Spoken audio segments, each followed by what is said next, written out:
to give dads who are listening a lot of grace, but encouragement and maybe a little nudge. That thing that is so hard for you is hard for all of us, which is you go from the kingdom that you run, which is your career, and you have control over. You come into a space where you're not that anymore. And it's supposed to be humbling. It's supposed to be hard. And that's okay. Because I think a lot of men, I was laughing with a really good friend of mine this a couple of years ago. I was like, why do you think you work so late? And he's like, well, if we're being honest, it's hard to go home. And I was like, that's okay. It's okay to say that. It is. Like, because you're no longer, hey, look, my company and my thing and my music, whatever. And all of a sudden somebody's like, hey, can you grab this, move that? Can you take them? And I think you have to have this posture of like, hey, I'm just here to help. And I laughed so hard. A friend of mine had just had his third kid last year.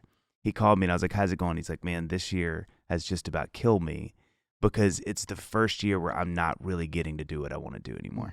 And I see that that's different for every dad. Like some dad, it takes one kid and they die that death. Some it's 3. But I remember so acutely the moment that I was like, oh yeah, I'm just here to help. Like, so I'm going to go run off. Hey, can I do that? It's like, nah, that's not what I do anymore. And I literally come home and when I walk in and go, hey, what are we doing? What can I do? Where am I taking the kids? She's like, all right, you got it. And I'm like, great. It's no longer like, well, I was wanting to get a run in at 3 or like, can I just pop? Like for now in my family, that's not what I do anymore. I'm just there to help.